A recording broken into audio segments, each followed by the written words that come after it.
This is Keep the Faith Ministry News. I'm Hal Mayer.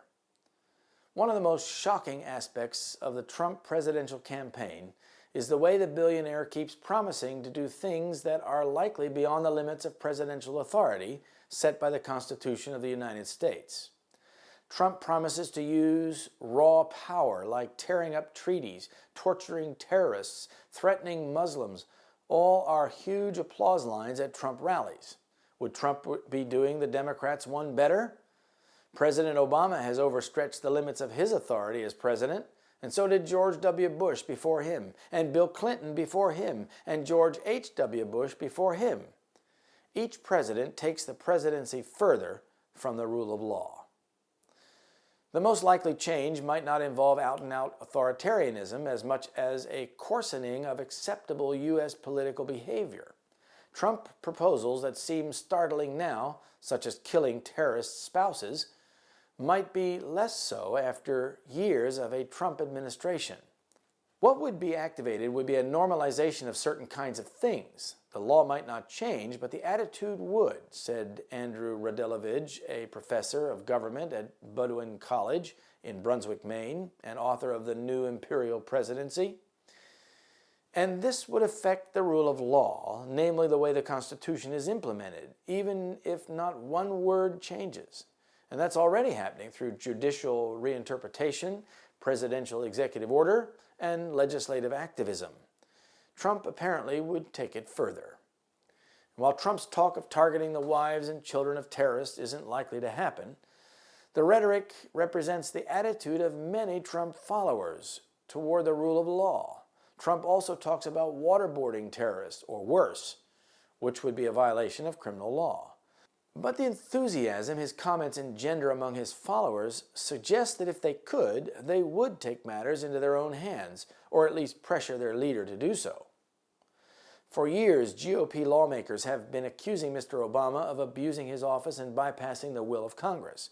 And now their party's presumptive presidential nominee is promising to go even further. And what if existing checks on presidential power, both legislative and judicial, don't work? After all, the job of White House counsel isn't primarily to point out the limits of presidential authority.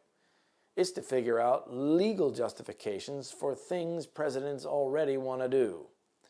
The Constitution does not enforce itself.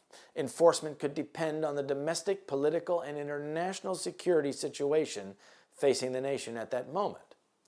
During World War II, for instance, President Franklin D. Roosevelt decided that it would be okay to imprison Japanese Americans in internment camps.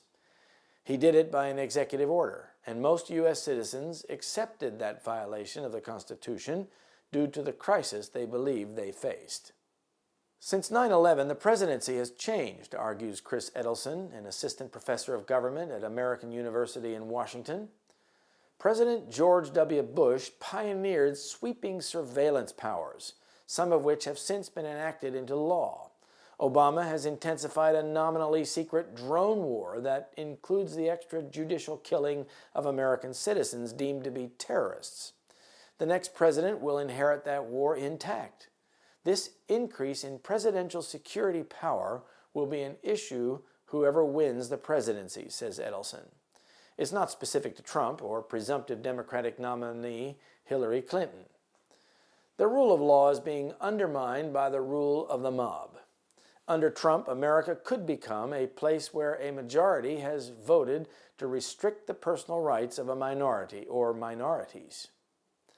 The Constitution is increasingly fragile these days. Will its principles be repudiated?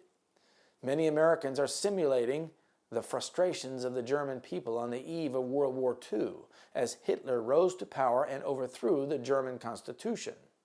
History repeats itself. Will it happen again? The United States shall repudiate every principle of its Constitution as a Protestant and Republican government.